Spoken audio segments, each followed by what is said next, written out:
الحمد لله وكفى والصلاة والسلام على من لا نبي بعده. أعوذ بالله من الشيطان الرجيم. بسم الله الرحمن الرحيم. والذين لا يدعون مع الله إلها آخر ولا يقتلون النفس التي حرم الله إلا بالحق ولا يزنون ومن يفعل ذلك يلقى أثاما يضاعف لها العذاب يوم القيامة ويخلد فيه مهانا إلا من تاب وآمن وعمل عملا صالحا فأولئك يبدل الله سيئاتهم حسنات وكان الله غفورا رحيما ومن تاب وعمل صالحا فإنه يتوب إلى الله متابا. صدق الله مولانا العظيم وصدق رسوله النبي الكريم ونحن على ذلك لمن الشاهدين والشاكرين والحمد لله رب العالمين. والذین لا يدعون مع اللہ الہا آخر، اور وہ لوگ جو اللہ کے سوا کسی اور کو نہیں پکارتے، ولا يقتلون النفس التي حرم اللہ الا بالحق، اور وہ لوگ ناحق کسی کو قتل بھی نہیں کرتے، ولا يزنون زنا بھی نہیں کرتے. لیکن اگر یہ تینوں کام غیر اللہ کو سجدہ، قتل اور زنا کیے گئے، ومن يفعل ذلك يلقى أثاما، پھر تو وہ بہت ہی دور گناہ میں، نافرمانی میں جا پڑے اگر وہ ایسے کاموں کے مرتکب ہوئے. ایسے لوگوں کے لیے یضاعف لها العذاب یوم القیامہ، ان کے لیے دگنا عذاب ہے قیامت کے دن، اس لیے کہ گناہ زیادہ شدید ہیں. وَيَخْلُدْ فِيهِ مُهَانًا، اور ان پر مسلسل آتا رہے گا عذاب، پڑتا رہے گا عذاب. وہ لوگ الا من تاب وآمن وعمل عملا صالحا، کون لوگ ہیں جو اس مسلسل عذاب سے، دگنے تگنے عذاب سے محفوظ رہ سکتے ہیں؟ وہ لوگ جنہوں نے احساس کیا، توبہ کی، وآمن ایمان لائے، وعمل صالحا نیک اعمال اختیار کیے. ایسے لوگوں کے لیے معمول سے ہٹ کر ان کی خصوصیت کی وجہ سے فَأُولَٰئِكَ يُبَدِّلُ اللَّهُ سَيِّئَاتِهِمْ حَسَنَاتٍ، اللہ پاک ان کے ہر ایک گناہ کی جگہ نیکی عطا فرمائے گا. وَكَانَ اللَّهُ غَفُورًا رَحِيمًا، اس لیے کہ اللہ تو بہت ہی بخشنے والا و مہربان ہے. وَمَن تَابَ وَعَمِلَ صَالِحًا، جو لوگ بھی توبہ پر آئے، عمل صالح کو اختیار کیا، فَإِنَّهُ يَتُوبُ إِلَى اللَّهِ مَتَابًا، اور پھر وہ آ گئے ایسی جگہ جہاں پر پھر کر رجوع کر کے آنے کی اصل جگہ ہے. 4 آیات سورہ فرقان 19واں سپارہ، 68، 69، 70 اور 71. 68 سے 71 4 آیات جن میں اللہ سبحانہ و تعالی نے خلاصہ ان کا یہ ہے کہ 3 بڑے گناہ ہیں: اللہ کے ساتھ شرک کرنا، قتل کرنا، زنا کرنا. یہ معمول سے ہٹ کر گناہ ہیں. جب جو آدمی ان معمول سے ہٹ کر گناہوں میں مبتلا ہوگا تو پھر اس کے لیے عذاب بھی دگنا اور بڑھتے رہنے والا اور مسلسل آنے والا عذاب ان پر مسلط کر دیا جائے گا. اور وہ لوگ جو ان سارے گناہوں سے محفوظ رہ کر زندگی گزاریں، یا یہ کہ اگر کبھی ان سے ان میں سے کوئی 1، 2 یا 3 گناہ سرزد ہو گئے ہوں، تو ایسے لوگ جنہوں نے واقعتاً اللہ کی طرف رجوع کیا، ایمان لائے، توبہ کی، ایسے لوگوں کے لیے ان کے ساتھ خصوصیت کا معاملہ یہ ہوگا کہ ان کے ہر ایک گناہ کے بدلے میں اللہ نیکی عطا فرمائے گا، اس لیے کہ اللہ پاک بہرحال ہے بہت زیادہ رحم اور کرم کرنے والا. ساتھ ساتھ اللہ نے ارشاد فرمایا، جن لوگوں نے بھی توبہ کے بعد عمل صالح کو اختیار کیا اور اللہ کی طرف رجوع کیا، گویا کہ انہوں نے ٹھیک جگہ پر رجوع کیا، گویا کہ وہ صحیح جگہ پر پہنچ گئے. تو یہ 4 آیات سے متعلق خلاصہ ہے. 4 آیات کا مضمون اور تفصیل یہ ہے کہ 3 کبیرہ گناہوں کا ذکر کیا گیا. اللہ کے ساتھ شرک کرنا یہ بھی کبیرہ گناہ ہے اور متعدی گناہ ہے. ایک گناہ ہوا کرتا ہے جس کا دوسروں کو اثر نہ ہو، اور ایک وہ گناہ ہوا کرتا ہے جس سے دوسرے لوگ بھی متاثر ہوتے ہوں.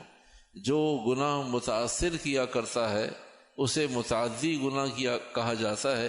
جو گناہ پھیلتا نہیں ہے، بڑھتا نہیں ہے، دوسروں کو نقصان نہیں دیتا، اسے لازم گناہ کہتے ہیں. یعنی وہ وہیں تک پہنچا ہوا ہے، وہیں تک رکا ہوا ہے، وہیں اسی ذات کے ساتھ لازم اور ضروری قرار دیا گیا ہے. اور جو گناہ پھیلتا ہے اسے متعدی گناہ کہا جاتا ہے. یہ تینوں گناہ متعدی گناہ ہیں، اس لیے اس پر عذاب بھی، ناراضگی بھی اور پکڑ بھی زیادہ سخت ہے. تو شرک کرنا یہ متعدی گناہ ہے. جب آدمی شرک کرتا ہے، عمل شرک کو اختیار کرتا ہے، اللہ کے ساتھ کسی اور کو اس کا ہمسر اور ہم پلہ صفات میں، اوصاف میں، طاقت میں، قوت میں مانتا ہے، تو گویا کہ ایسا شخص فضا کو خراب کر رہا ہے، لوگوں کو شرک کرنے کی دعوت دے رہا ہے، لوگوں کو مشرک بننے کی دعوت دے رہا ہے. تو یہ متعدی گناہ ہے. ایک گناہ. دوسرا گناہ قتل کرنا. جب آدمی کسی کو قتل کرتا ہے تو گویا کہ متعدی گناہ کرتا ہے. وہ اس گناہ کو پھیلانا چاہتا ہے، بدبختی کو پھیلانا چاہتا ہے، قساوت کو پھیلانا چاہتا ہے، نظام کی خرابی کو، فساد کو پھیلانا چاہتا ہے. تو یہ بھی متعدی گناہ ہے، اس سے دوسرے لوگ بھی متاثر ہوتے ہیں. تیسرا گناہ زنا کا گناہ. زنا بھی متعدی گناہ ہے، اس سے ایک سے زائد لوگ اللہ کی نافرمانی میں مبتلا ہوتے ہیں. جس کے کانوں میں پڑتی ہے بات، اس تک یہ سارا پیغام میسج مل رہا ہوتا ہے. تو ایسی صورت میں تینوں گناہ متعدی ہیں. اللہ فرماتے ہیں جو ان تین گناہوں سے بچے گا، گویا کہ ہم اس کی بھرپور حفاظت بھی فرمائیں گے اور اس کو لامحدود اجر بھی عطا فرمائیں. وَمَن يَفْعَلْ ذَلِكَ يَلْقَى أَثَامًا، جو کبھی کسی موقع پر تینوں میں سے ایک میں، دو میں یا تینوں میں کبھی مبتلا ہو گیا تو یضاعف لہ العذاب، تو ہم ایسے لوگوں کے بارے میں فیصلہ کرتے ہیں کہ ہم یضاعف لہ العذاب یوم القیامہ، قیامت کے دن ان کا عذاب بڑھنے والا، کیونکہ انہوں نے بھی ایسا کام کیا تھا کہ جو گناہ بڑھنے والا ہے، جو گناہ متعدی ہونے والا ہے، تو ہم بھی انہیں ان کے اس گناہ کی پاداش میں ایسی سزا دیں گے جو سزا بھی، عذاب بھی، تکلیف بھی، ذلت بھی، مشقت بھی دگنی تگنی بڑھتی چلی جائے. یضاعف لہ العذاب یوم القیامہ ویخلد فیہ مہانا، آتا رہے گا، پڑھتا رہے گا، عذاب آتا رہے گا اور پڑھتا رہے گا. اس لیے کہ انہوں نے بھی ایسا کام کیا ہے کہ گناہ اور نافرمانی آتی رہے گی، پڑھتی اور بڑھتی رہے گی. تو ہم نے بھی ان پر عذاب کا معاملہ کیا کہ عذاب آتا اور پڑھتا رہے گا. اور کون لوگ بچ سکتے ہیں یا کون لوگ بچنے والے ہیں؟ تو اللہ ارشاد فرماتے ہیں جنہوں نے رجوع کیا، احساس کیا، توبہ کی، ایمان لائے، عمل صالح کو اختیار کیا. تو تین پیچھے گناہ ذکر کیے، تین گناہ: شرک کرنا، قتل کرنا، زنا کرنا. شرک، قتل، زنا، شرک، قتل، زنا. ادھر تین گناہ، ادھر تین کام. تین کام کیے، توبہ کی، ایمان لائے، عمل صالح کو اختیار کیا. جب تین گناہوں کے مقابلے میں تین کام کیے تو اللہ فرماتا ہے پھر ہم ان کے ساتھ بھی خاص معاملہ کریں گے. اللہ کیا خاص معاملہ کریں؟ کہ باقی سارے لوگوں کے گناہوں کو معاف کرتے ہیں، ان کو گناہوں کی جگہ نیکیاں دے دیں گے. جب انہوں نے خاص کام کیا تو پھر ہم بھی ان کے ساتھ خاص عنایت، فضل، کرم، عطا کا معاملہ کریں. ہم بھی ان کے ساتھ خاص معاملہ کریں. اب اس آیت مبارکہ کو صرف سمجھنے کی ضرورت ہے کہ گناہ کی جگہ نیکی یہ کیا نظام ہے. آج کے درس سے متعلق سب سے اہم مضمون اور مسئلہ یہ ہے کہ ایسا کیسے ممکن ہے. قرآن حکیم کہتا ہے فَأُولَئِكَ يُبَدِّلُ اللَّهُ سَيِّئَاتِهِمْ حَسَنَاتٍ، کہ ہم ان کے گناہوں کی جگہ نیکی دے دیں گے. یعنی توبہ اتنی مضبوط توبہ کہ گناہوں کی جگہ نیکی کیسے؟ تو مفسرین اس کی وضاحت کرتے ہیں کہ گناہوں کی جگہ نیکی کیسے.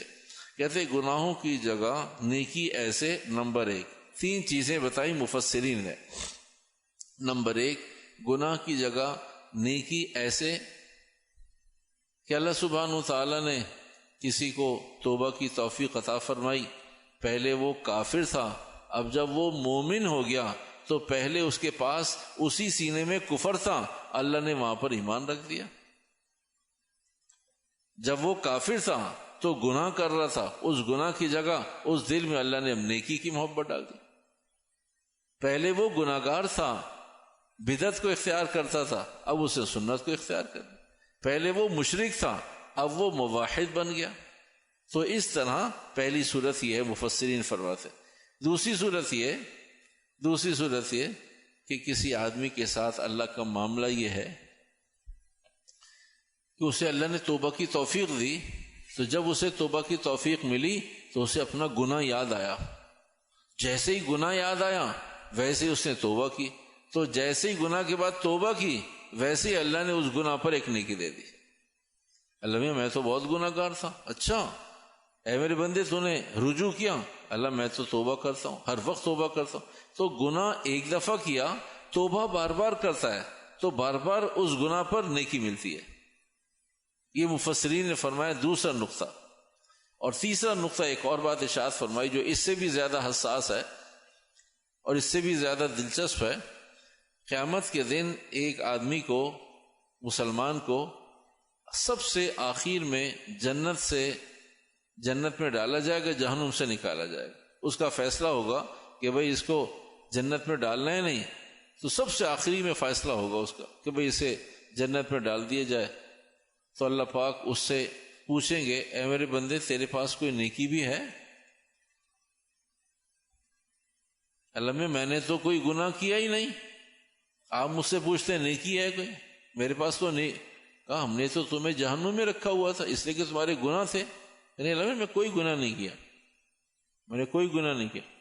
اللہ پاک اس سے فرمائے گا میرے بندے یہ عدالت انصاف کی عدالت ہے، میرے پاس کرامن کاتبین لکھنے والے تھے، ان الابرار لفی نعیم وان الفجار لفی جحیم۔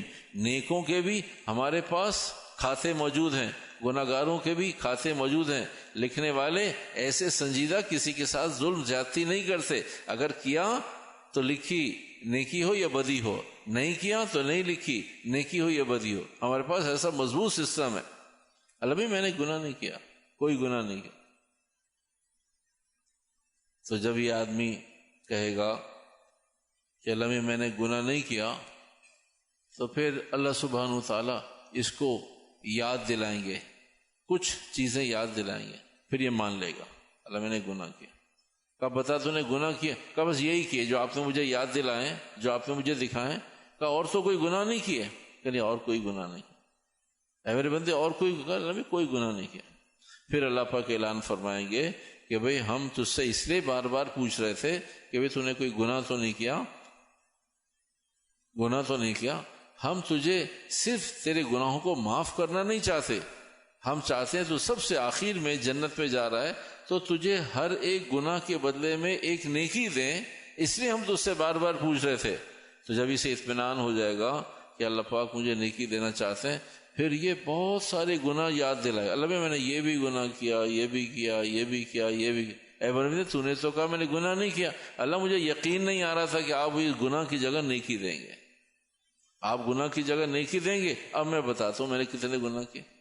تو حدیث مبارکہ میں آتا ہے کہ ایک وقت ایسا آنے والا ہے، پتہ نہیں وہ کون جنتی ہوگا کہ جسے جہنم سے جنت میں ڈالا جائے گا، وہ خود پہلے منع کرے گا نہیں کیا گناہ۔ اے میرے بندے ہمارے پاس لکھا ہوا ہے نہیں کیا گناہ، اے میرے بندے یہ تیرا گناہ، اس وقت تیرا گناہ، اس زمین پہ تیرا گناہ، اس کے ساتھ تیرا گناہ۔ پھر وہ مان لے گا، پھر اللہ اسے یقین دلائیں گے کہ ہم نے تیرے گناہ کی جگہ نیکی دینی ہے، پھر وہ بہت سارے گناہ اپنے یاد دلائے گا۔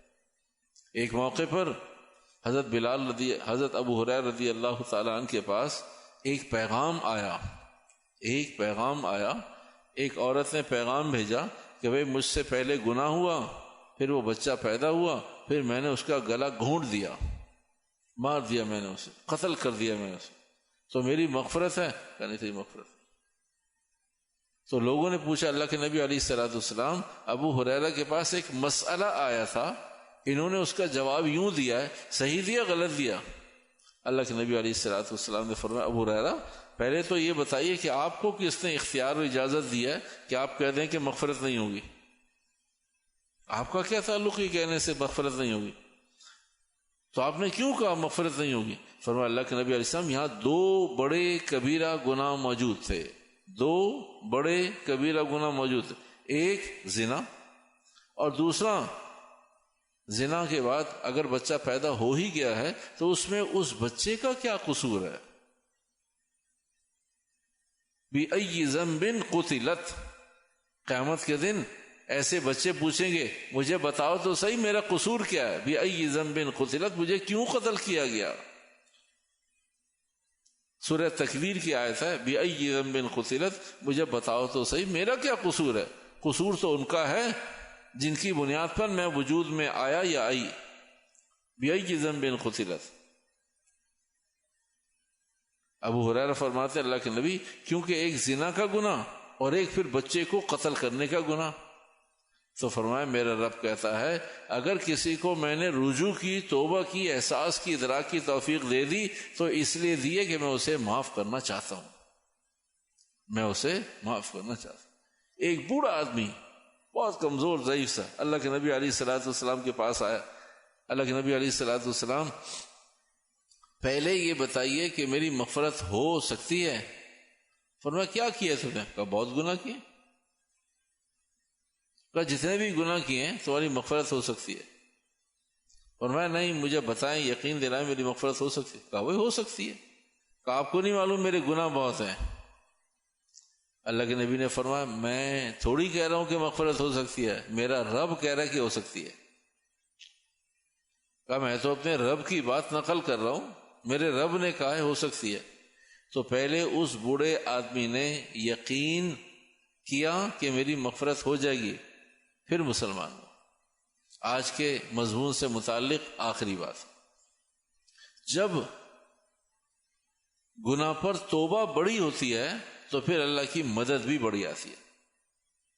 جب گناہ پر توبہ بڑی ہوتی ہے بس ایسی پکی ٹھکی توبہ کہ فرشتوں کے بھی رشک آ جائے کہ اللہ اسے تو اب ایسی توبہ کی ہے کہ بس فرشتوں کو بھی رشک آ گیا۔ بنی اسرائیل کا ایک واقعہ ہے، بنی اسرائیل کے 3 جوان سفر میں نکلے، بارش تیز آ گئی، نے خیال کیا کہ ہمارا سفر لمبا ہے تو ہم کسی غار میں چھپ جاتے ہیں، غار میں بارش سے بچاؤ، اولے بھی بارش بھی، اور بھائی جہاں سفر میں وہاں بھی اور بھی کوئی حادثہ نہ ہو جائے، تو یہ غار میں، پہاڑ کے غار میں، ہول میں، سوراخ میں اندر چلے گئے کہ بھائی بارش ذرا تھم جائے تو پھر ہم باہر نکلیں گے، اپنا سفر شروع کر دیں۔ ان تینوں لوگوں نے ارادہ کیا، یہ جیسے غار میں گھسے پہاڑ کے اوپر سے ایک بڑا سا پتھر آیا اور ٹھیک اس غار کے منہ پر آ کر رک گیا۔ اب ایسے رکا کہ اندر روشنی جانے کو بھی نہیں۔ اب تینوں اندھیرے میں پریشان، ایک دوسرے کی آوازیں آ رہی ہیں، ہاں بھائی ہو، ہاں بھائی ہاں، ہاں بھائی ہاں۔ کہا کیا ہوا یہ؟ کہا اوپر سے کوئی پتھر آیا پہاڑ پہ سے اور اس غار کا منہ بند ہو گیا۔ اب ایسا منہ بند ہوا کہ روشنی بھی نہیں رہی۔ تو تینوں نے کہا بھائی کیا کریں گے؟ دھکا لگاؤ اسے۔ کہا ہمارے دھکا لگانے سے، کہا تینوں مل کے دھکا لگاؤ کہ اندر سے، غار کے اندر سے باہر پتھر کو دھکیلے۔ وہ بڑی چٹان، بہت بڑی چٹان، دھکا دے کر جب ہار گئے، ہمت ہار گئے، پتہ چلا بھائی ہمارے بس کا نہیں ہے، تو پھر تینوں نے کہا بھائی بچت کی کیا صورت ہے؟ کہا بچت کی صرف ایک صورت ہے، الا من تاب وآمن وعمل عملا صالحا، صرف اگر کوئی عمل صالح ہے تو پھر اللہ کے حضور اس کی بھیک پیش کی جائے، اللہ سے بھیک مانگی جائے، اس کا واسطہ دیا جائے کہ اللہ یہ نیک عمل ہے۔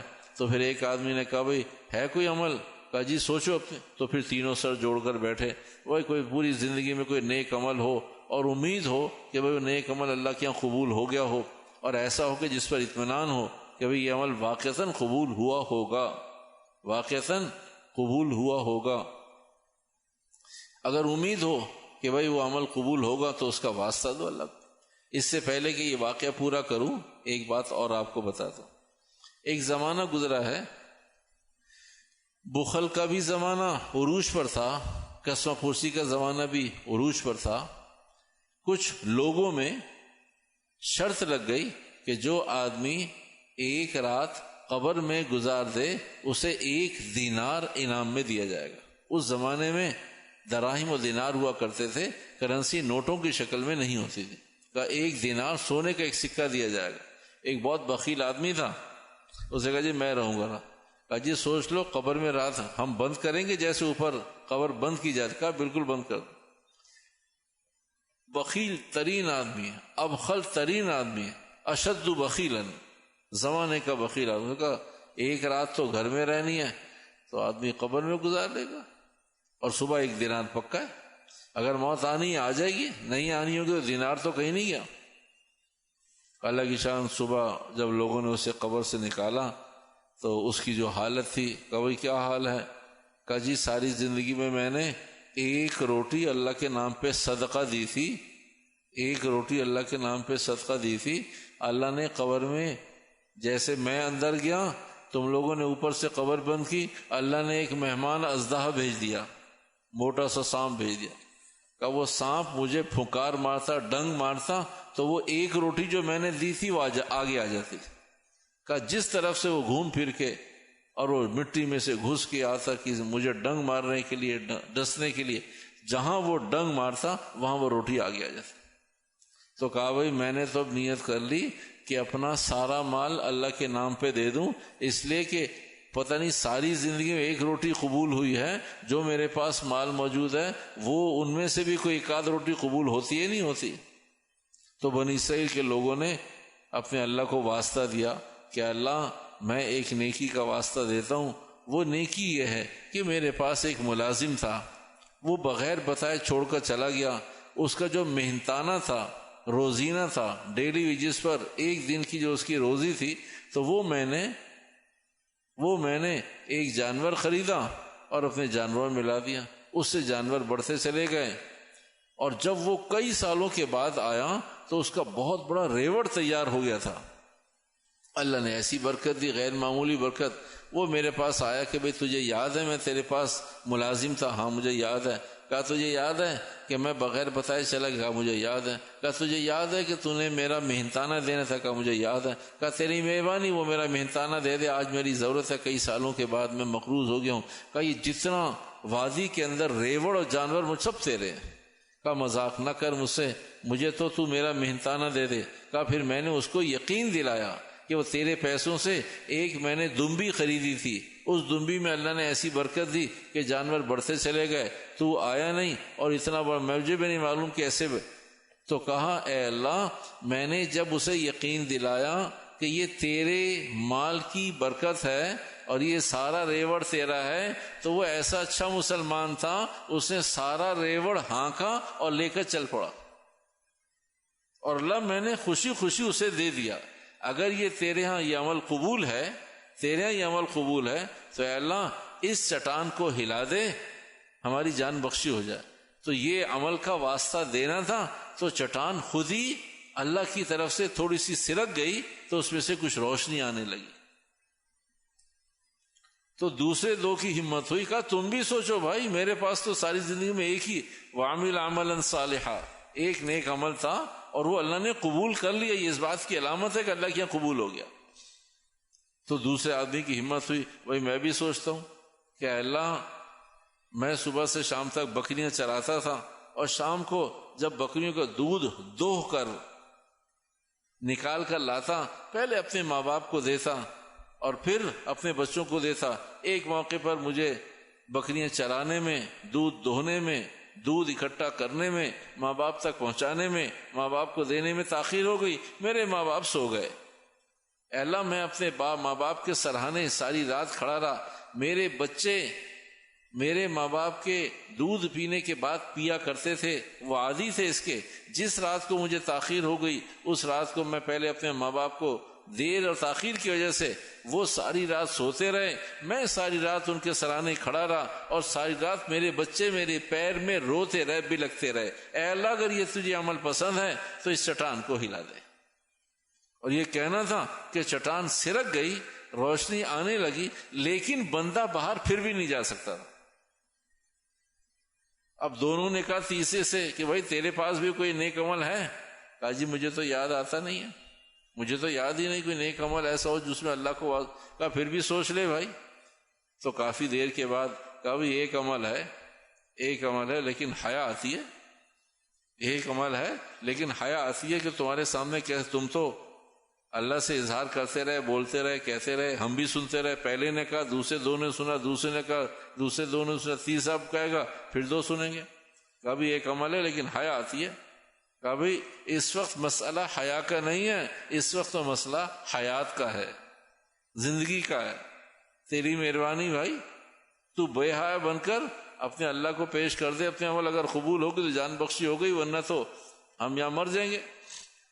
اس نے کہا اللہ تو جانتا ہے، تو جانتا ہے، تو نے مجھے مال عطا فرمایا، تو جانتا ہے کہ میں اپنے قرب و جوار کے لوگوں کو قرض دیا کرتا تھا، تو جانتا ہے کہ میری ایک رشتہ دار وہ بھی قرض لینے مجھ سے آئی، غیر شادی شدہ کنواری لڑکی، میں نے اس سے اپنی چاہت پوری کرنا چاہی، اس نے مجھ سے قرض مانگا، میں نے اپنی چاہت پوری کرنا چاہی.